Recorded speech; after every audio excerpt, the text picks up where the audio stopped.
देखो जैसे ये क्वेश्चन हमें करना है, find largest term of sequence. देखो ये सीक्वेंस है, ए एन इक्वल टू दिया गया है n square upon n cube plus 200। देखो सीक्वेंस, ध्यान देना, एक्चुअली सीक्वेंस में क्या होता है, जो टर्म्स होते हैं वो A1 A2 A3 A4 ऐसे करके होते हैं।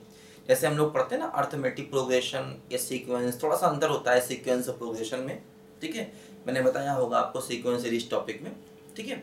तो खैर हम ऐसे ध्यान रखें कि जो सीक्वेंस है उसमें n की वैल्यू 1 होगी, 2 होगी, 3 होगी, 4 होगी, 5 होगी, है ना। मतलब n की वैल्यू फ्रैक्शन या नेगेटिव नहीं होगी, ना जीरो होगी, है ना। n की जो वैल्यू होगी वो सीक्वेंस में हमेशा क्या होगी, बोलो, नेचुरल नंबर होगी। इस बात को हम ध्यान रखें, है ना। तो हमें देखो इस सीक्वेंस का लार्जेस्ट टर्म चाहिए, तो n की वैल्यू क्या होगी, बोलो, हमेशा नेचुरल नंबर होगी। तो इस बात का हम ध्यान रखें। देखो क्या होगा, हमें सीक्वेंस का देखो लार्जेस्ट टर्म चाहिए, ठीक है।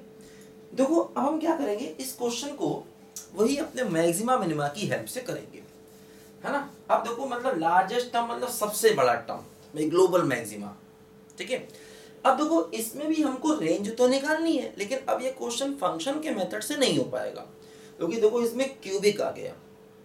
क्योंकि अगर आप इसको y मानोगे तो आप n में क्वाड्रेटिक नहीं बना पाओगे। जैसे अभी तक जब क्वाड्रेटिक होता था या लीनियर होता था तो फंक्शन की रेंज हम वही फंक्शन वाले मेथड से कर लेते थे, क्रॉस मल्टीप्लाई करते थे, x की वैल्यू y के टर्म में निकाल लेते थे। अब दिक्कत देखो यहाँ पर क्या है कि ये क्वाड्रेटिक है, ये क्यूबिक है।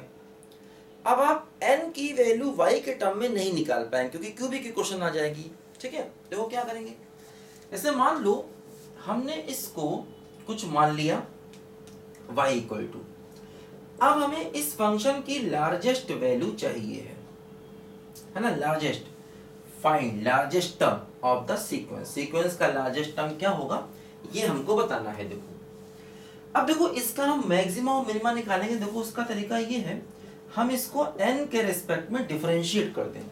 देखो क्या होगा, डिनोमिनेटर इनटू न्यूमरेटर का differentiation minus numerator into denominator का डिफरेंशिएशन अपॉन डिनोमिनेटर का होल स्क्वायर। देखो ऐसे ये होगा, ठीक है। एक बात और ध्यान दो, जैसे एक्चुअली क्या है ना, n है नेचुरल नंबर, तो मतलब इसका डिनोमिनेटर कभी जीरो नहीं होगा, ध्यान दो, क्योंकि n नेचुरल नंबर है। हाँ अगर n रियल नंबर होता तो ऐसा कर सकते थे, n क्यूब बराबर -200, n बराबर -200 की पावर 1/3, है ना। अगर n रियल नंबर होता तो ऐसा कर सकते थे, क्योंकि देखो -200 का क्यूब रूट डिफाइन है, -200 का क्यूब रूट डिफाइन है, उसको निकाला जा सकता है ना। लेकिन एक्चुअली नेचुरल नंबर है n, तो ये टर्म कभी जीरो नहीं होगा, है ना। मतलब डिनोमिनेटर कभी जीरो नहीं होगा, क्योंकि अगर डिनोमिनेटर जीरो हो रहा होता तो लार्जेस्ट वैल्यू इनफाइनाइट चली जाती, फिर ये सवाल नहीं बन पाता। क्योंकि अगर डिनोमिनेटर जीरो होता तो लार्जेस्ट वैल्यू इनफाइनाइट चली जाती, और लार्जेस्ट वैल्यू इनफाइनाइट चली जाती फिर ये क्वेश्चन नहीं बन सकता था, ठीक है। तो अब देखो हमने क्या किया, इसका डिफरेंशिएशन किया। देखो थोड़ा इसको सिंप्लीफाई करें, ये देखो हो जाएगा 2n की पावर 4 और प्लस का 400n और -3n की power 4 upon n cube plus 200 का होल स्क्वायर। देखो हम क्या चाहेंगे, हम ये चाहेंगे कि dy/dn जीरो कब होता है ये मालूम चल जाए, है ना, कि ये फंक्शन का डिफरेंशिएशन कब जीरो होता है। देखो ये हमको मालूम चल जाए, ये हम चाहेंगे। देखो यहाँ पर क्या हो रहा है कि अगर हम लोग, ठीक है, देखो इसको जीरो कर दें, dy/dn, अब देखो dy/dn इन्फिनिटी भी कभी नहीं होगा, क्योंकि ये डिनोमिनेटर जीरो होगा तभी dy/dn इन्फिनिटी होगा।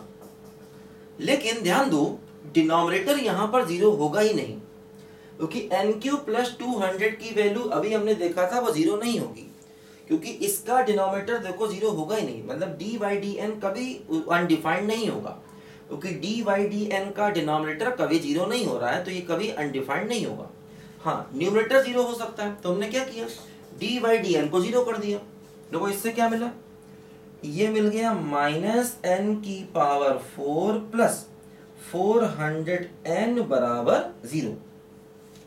ठीक है, तो देखो यहां से मतलब इसको ऐसे भी देखो हम लिख सकते हैं माइनस एन की power 4 plus 400n upon n cube plus 200 का होल स्क्वायर। देखो ये -3 और +2 तो -n हो गया। ठीक है, अब देखो यहां पर क्या हुआ कि अगर हम -n कॉमन ले लें तो n क्यूब माइनस 400 और whole divide by n cube plus 200 का होल स्क्वायर। देखो अब क्या होगा, देखो यहां से भी वही दो वैल्यू आ रही है। अगर हम -n को कॉमन ले लें तो n cube plus n cube minus 400 बराबर 0, तो n बराबर 0 बचेगा और n बराबर 400 की पावर 1/3 बनेगा। ध्यान दो, 2 पॉइंट्स आएंगे। ठीक है, देखो जैसे अब यहां पर अगर हम ऐसे देखेंगे n क्यूब माइनस 400 है ना, इन दोनों टर्म को अगर हम देखें तो क्या होगा, देखो एक पॉइंट 0 है और एक पॉइंट देखो यहां से आएगा 400 की पावर 1/3। तो ऐसे करके देखो होगा पॉजिटिव, नेगेटिव और पॉजिटिव, ऐसे करके देखो होगा। क्योंकि अगर n इससे बड़ा होगा तो ये टर्म पॉजिटिव और अगर n इससे छोटा होगा तो ये टर्म नेगेटिव हो जाएगा, है ना। क्योंकि देखो जैसे मान लो n क्यूब माइनस 400 है तो इसमें क्या होगा, देखो एक वैल्यू ही रियल आएगी, वो ये होगी, बाकी दोनों वैल्यूज देखो इसकी इमेजिनरी होंगी, है ना। क्योंकि देखो इसकी एक वैल्यू रियल आएगी, बाकी दोनों वैल्यूज इसकी इमेजिनरी होंगी, ध्यान देना, तो उनको हम कंसीडर नहीं करते। अच्छा, तो ये इसका साइन है, देखो dy/dn का साइन क्या होगा, देखो इसमें उल्टा हो जाएगा। ये हो गया 0 और ये हो गया 400 की पावर 1/3। देखो ऐसे नेगेटिव, पॉजिटिव और नेगेटिव, देखो ये है। देखो 0 के लेफ्ट में नेगेटिव है, राइट में पॉजिटिव है, मतलब 0 पॉइंट ऑफ मिनिमा हो गया और n को 0 लेना नहीं है तो ये पॉइंट बेकार है। इसके देखो लेफ्ट में पॉजिटिव, राइट में नेगेटिव, तो ये पॉइंट ऑफ मैक्सिमा हो गया, मैक्सिमा, है ना। देखो ये पॉइंट ऑफ मिनिमा हो गया, लेकिन n की वैल्यू 0 है और n को 0 हमें लेना नहीं, क्योंकि देखो हमें सीक्वेंस है तो n की वैल्यू नेचुरल नंबर होनी चाहिए। तो 0 पॉइंट हमारे लिए बेकार है यहाँ पर, क्योंकि 0 हम ले नहीं सकते, n की वैल्यू 0 पॉसिबल नहीं है। अब देखो n की वैल्यू ये है, इस पर मैक्सिमा है, मतलब n बराबर 400 की पावर 1/3, इस पर मैक्सिमा होगा, मतलब इस पर हमें इसका लार्जेस्ट टर्म मिलेगा, है ना। बोलो, क्योंकि देखो वही वाली बात यहां पर फिर है कि अगर हम इस फंक्शन का ग्राफ देखेंगे, है ना, तो देखो इसमें अकेला मैक्सिमा है और ये फंक्शन कभी इनफाइनाइट नहीं हो रहा, तो यही हमारा ग्लोबल मैक्सिमा भी होगा, है ना, क्योंकि अकेला मैक्सिमा मिला है ना, और अकेला मैक्सिमा मिला है और मिनिमा कोई मिला नहीं। मिनिमा 0 पर मिल सकता था लेकिन उसको ले नहीं सकते, है ना। तो यही हमें अकेला पॉइंट मिला है, तो इसका मतलब यही हमारा ग्लोबल मैक्सिमा वाला पॉइंट भी हो जाएगा, अकेला ही पॉइंट है, क्योंकि देखो डिनोमिनेटर कभी 0 है नहीं और फंक्शन हर जगह कंटिन्यूअस है और डिफरेंशिएबल, ये भी कंफर्म है, तो अकेला पॉइंट मिला, इस पर ही मैक्सिमा हो जाएगा, ये कंफर्म है ना। तो देखो एक्चुअली यहाँ पर लोकल मैक्सिमा है, लेकिन यही ग्लोबल भी होगा क्योंकि अकेला ही मैक्सिमा है। अब n की ये वैल्यू भी हम ले नहीं सकते, क्योंकि देखो ये भी नेचुरल नंबर नहीं है, लेकिन देखो ये कंफर्म है कि जैसे मान लो हमने कोई फंक्शन बनाया, कोई भी फंक्शन देखो हमने बनाया यहाँ पर, और वो इस पॉइंट पर ग्लोबल मैक्सिमम है। ये पॉइंट जो भी है, मान लो ये 400 की पावर 1/3 है, इस पर ग्लोबल मैक्सिमम है। अब अगर इस पर ग्लोबल मैक्सिमम है तो इसका मतलब कुछ ऐसे करके ये फंक्शन रहा होगा, ऐसे करके कुछ फंक्शन रहा होगा। और ये वैल्यू हमें लेनी नहीं है, क्योंकि देखो ये वैल्यू इंटीजर नहीं है, ये वैल्यू नेचुरल नंबर नहीं है, 400 की पावर 1/3। तो अगर ये वैल्यू नहीं लेनी है तो इसके आसपास की वैल्यू ले सकते हैं। अब देखो 400 की पावर 1/3 किन दो इंटीजर के बीच में आएगा। जैसे 6 की पावर 3 देखें तो 6 इंटू 6 इंटू 6 क्या होगा बोलो, 216 होगा। अच्छा 7 की पावर 3 देखें तो क्या हुआ, 7 इंटू 7 इंटू 7 मतलब 49 इंटू 7, देखो 343 हुआ। 7 की पावर 3 देखो 343 हुआ। अच्छा अगर 8 की पावर 3 देखें तो क्या होगा, 8 इंटू 8 इंटू 8 तो 64 इंटू 8, देखो ऐसे आया। तो मतलब 8 की पावर 3 512 है और 7 की पावर 3 343 है, और देखो ये 400 है। मतलब ये टर्म 7 की पावर 3 और 8 की पावर 3 के बीच में है। देखो 400, जो 400 है ये 7 की पावर 3 और 8 की पावर 3 के बीच में है। इसका मतलब 700 की पावर 1/3 जो होगा वो 7 और 8 के बीच में होगा, ये कंफर्म है। क्योंकि देखो 400 7 की पावर 3, 7 की पावर 3 है 343 और 8 की पावर 3 क्या बोलो 512। तो 7 की पावर 3 जो है, मतलब जो 400 है वो 7 की पावर 3 और 8 की पावर 3 के बीच में है। पावर को 1/3 कर दिया तो ये हो गया 7, ये हो गया 8, मतलब ये 7 8 के बीच में होगा। तो मतलब देखो इसके आसपास 7 और 8 पॉइंट्स आएंगे। अब इस पॉइंट पर मैक्सिमम है लेकिन वो तो हमें लेना नहीं, तो अब हम इसके आसपास की वैल्यू चेक कर लें 7 और 8 पर। अब इनमें से किसी एक पॉइंट पर ये मैक्सिमम हो सकता है, क्योंकि ये पॉइंट हमें लेना नहीं है, इस पर ये मैक्सिमम था। लेकिन देखो इसके आसपास किसी वैल्यू पर ये मैक्सिमम होगा, ये कंफर्म है, क्योंकि इसके पीछे वाला फंक्शन इंक्रीजिंग है और आगे वाला देखो फंक्शन डिक्रीजिंग है।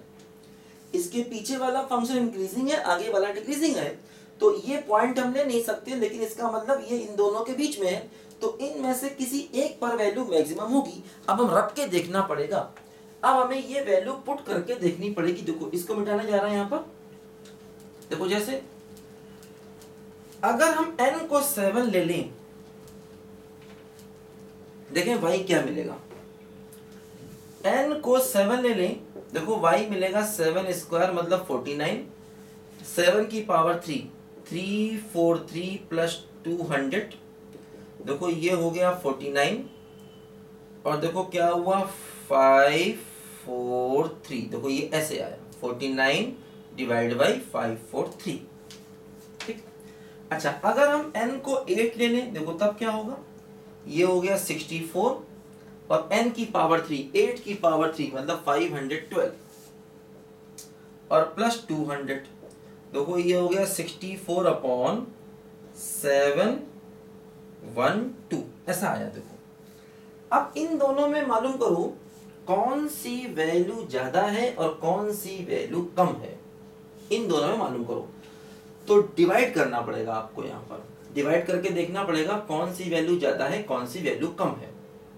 ठीक है, देखो 49 को 534 से डिवाइड करो तो 0.000 आएगा, तो 0.07 कुछ आएगा, और यहां पर देखो क्या आएगा, इसको इससे डिवाइड करोगे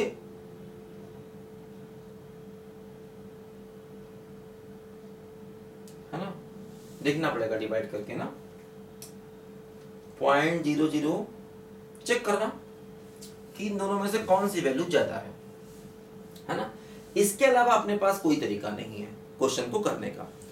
तो या तो 7 पर वैल्यू ज्यादा होगी या 8 पर ज्यादा होगी, है ना, या तो n बराबर 7 पर वैल्यू ज्यादा होगी या n बराबर 8 पर, इन दोनों में से इनको डिवाइड करके देखना पड़ेगा किस पॉइंट पर वैल्यू ज्यादा है।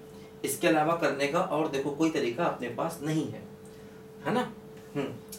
तो ये जो आएगा ये 8 पॉइंट समथिंग आना चाहिए, है ना, और ये क्या आएगा सोचो, ये भी 8 पॉइंट समथिंग आएगा, तो एक्चुअली डिवाइड करके देखना पड़ेगा, है ना। तो इसमें n बराबर 7 पर जो आंसर है उसके अकॉर्डिंग n बराबर 7 पर ग्रेटेस्ट वैल्यू मिलेगी। आप लोग चेक कर लेना, n बराबर 7 पर वैल्यू ग्रेटेस्ट मिलेगी, मतलब ये जो n बराबर 7 का y है ये इससे ज्यादा होगा, है ना। n बराबर 7 पर आपको वैल्यू ग्रेटेस्ट मिलेगी, मतलब ये वैल्यू इससे ज्यादा होगी। आप डिवाइड करके देखोगे तो आपको ये मालूम चल जाएगा कि ये वैल्यू इससे ज्यादा है, ठीक है। तो क्योंकि देखो आंसर जो हमारे अकॉर्डिंग आ रहा है वो n बराबर 7 आ रहा है, ध्यान दो। तो यही अपने क्वेश्चन का फाइनल आंसर हो गया, मतलब n बराबर 7 का जो A7 है वो हमारा ग्रेटेस्ट होगा। A7 जो है वो देखो इस क्वेश्चन का मतलब इस सीक्वेंस का ग्रेटेस्ट टर्म होगा। ये आप लोग डिवाइड करके देखेंगे तो इसकी वैल्यू इससे आपको ज्यादा मिलेगी, ठीक है। लिखो बच्चों ध्यान से, डिवाइड करके देखना सब बच्चे। तो अच्छा क्वेश्चन है देखो यहाँ पर, ये मैक्सिमम की हेल्प से देखो हमें ये करना पड़ा।